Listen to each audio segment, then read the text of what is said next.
नमस्कार दोस्तों, दरभंगा रॉक्स में आपका स्वागत है। आज हम बात करेंगे दरभंगा एयरपोर्ट पर जो हो रही है बिहार सरकार की तरफ से सुस्ती की, क्योंकि स्थायी टर्मिनल के लिए ज़मीन अधिग्रहण का जो मुद्दा है अब बिहार सरकार के पाले में है।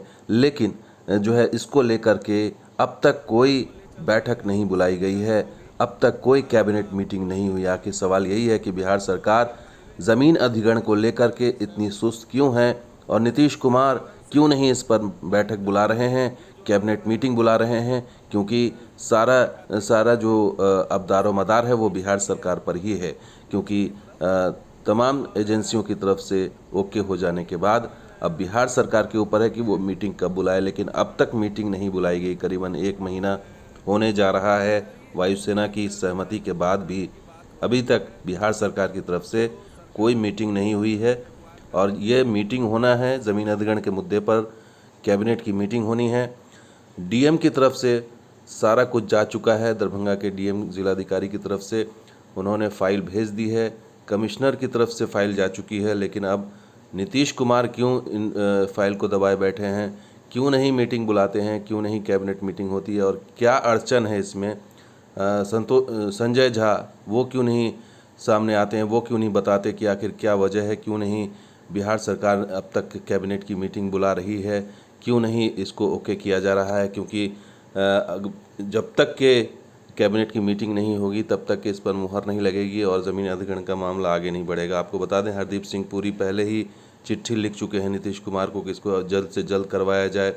तो ऐसे में क्यों नहीं एक प्रेशर बनाया जा रहा है? संजय झा जो उत्तर बिहार के मुख्यमंत्री कहे जाते हैं, वो क्यों नहीं नीतीश कुमार से बात कर रहे हैं, क्यों नहीं मना रहे, क्यों नहीं कह रहे हैं, सामने क्यों नहीं आ रहे हैं, क्या वजह है, क्यों देरी हो रही है? बड़ा अहम सवाल है, क्योंकि बहुत ही ये महत्वाकांक्षी परियोजना है, बहुत सफल रहा है। दरभंगा एयरपोर्ट ने जो है वो कामयाबी की नई नई ऊंचाइयों को छुआ है। कम समय में 3 लाख से ज़्यादा यात्री यहाँ से सफ़र कर चुके हैं। लगातार यहाँ परेशानी रहती है कम जगह की वजह से और स्थायी टर्मिनल की सख्त ज़रूरत है, क्योंकि स्थायी टर्मिनल बनने के बाद ही तमाम तरह की सुविधाएं मिलेंगी। और ये जो कम जगह में जो इतनी ज़्यादा भीड़ होती है यात्रियों की, उससे निजात मिलेगी। खास करके कोविड के समय में जो सोशल डिस्टेंसिंग का पालन नहीं हो पाता, बहुत सारी चीज़ें होती हैं। इंडिगो के आने के बाद और भी यहाँ पर कंजेशन बढ़ा है। ऐसे में यहाँ पर व्यवस्था को सुचारू रूप से चलाना बहुत मुश्किल है, ये चुनौतीपूर्ण है और ये सख्त जल्द से जल्द इसको करने की ज़रूरत है। और शुरू में बिहार सरकार की तरफ से लिखा भी गया था हरदीप सिंह पुरी, तत्कालीन उड्डयन मंत्री को, हरदीप सिंह पुरी को, कि यहाँ पर जल्द से जल्द जो है स्थायी टर्मिनल का निर्माण कराया जाए, अंतर्राष्ट्रीय एयरपोर्ट का निर्माण कराया जाए के रूप में इसको विकसित किया जाए। लेकिन अब क्या, अब तो सारी चीज़ें ओके हो चुकी हैं। जिला प्रशासन ने सारी दस्तावेज सौंप दी हैं आपको, सब चीज़ ओके हो चुकी है, वायुसेना की सहमति मिल चुकी है। फिर इसमें बिहार सरकार ने इतना लेट क्यों किया है? अब तो 1 महीना करीब होने जा रहा है कि करीब 1 महीने के बाद भी अब तक कोई सुगबुगाहट नहीं है और ये भी नहीं क्लियर हो रहा है कि आखिर क्यों नहीं बुलाया जा रहा। और सिर्फ यही नहीं, एम्स के मुद्दे पर भी जो है वो ठंडे बस्ते में डाला गया है। तो एम्स की हालत जैसी लग रही है यहाँ भी।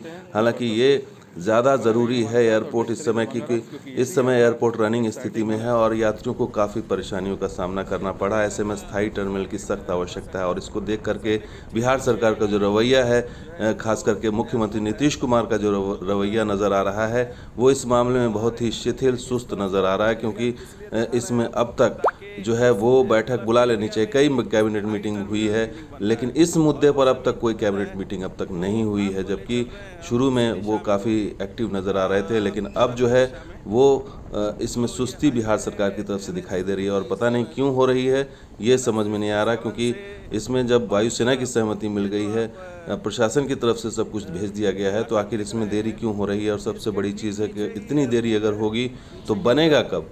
अगर ये अभी इतनी देरी में है कि प्रक्रियाओं में ही उलझा हुआ है, मीटिंग में ही उलझा हुआ है, तो अभी इसमें और भी काम है। मुआवजे की राशि देना है, उसके बाद उसमें कंस्ट्रक्शन का काम शुरू करना है, तो इसमें 3 से 4 साल का वक्त कम मिनिमम लग सकता है। और ऐसे में ज़रूरत इस बात की है कि जल्द से जल्द मीटिंग करके बिहार सरकार अपने हिस्से का काम कर ले। लेकिन उसमें साफ साफ दिखाई दे रहा है कि इसमें सुस्ती दिखाई दे रही है। ऐसे में सवाल यही है कि क्या इसके पीछे कोई लॉबी है? क्योंकि आरोप ये भी है कि इसके पीछे कुछ लॉबी है जो दरभंगा एयरपोर्ट को रोकना चाहती है या उसके विकास को रोकना चाहती है, और इस वजह से हो सकता है कि इसमें डिले हो रहा हो। ऐसे में सबसे बड़ी जिम्मेदारी संजय झा की बनती है, मुख्यमंत्री नीतीश कुमार की बनती है कि वो अपने स्तर पर इस की फाइल को आगे बढ़ाएं, मीटिंग करवाएं, और मीटिंग में सब कुछ ओके करके जो है वो ज़मीन अधिग्रहण की फ़ाइल को फिर एयरपोर्ट अथॉरिटी ऑफ इंडिया को हैंडओवर करें ज़मीन अधिग्रहण करके। तभी जा कर के यहाँ पर जो है बड़े एयरपोर्ट का सपना, अंतर्राष्ट्रीय एयरपोर्ट का सपना साकार हो सकेगा, और लोगों को जो अभी इस समय परेशानी हो रही है उससे मुक्ति मिलेगी, और उत्तर बिहार का जो ये की राजधानी कही जा रही दरभंगा, ये एक नई पहचान उसको मिलेगी। तो दोस्तों, ये वीडियो कैसा लगा जरूर लाइक कीजिए, शेयर कीजिए, कमेंट सब्सक्राइब कीजिए। कुछ और वीडियो के साथ हाजिर होंगे। आप देखते हैं दरभंगा स्क्वाड भी। शुक्रिया, धन्यवाद, जय हिंद।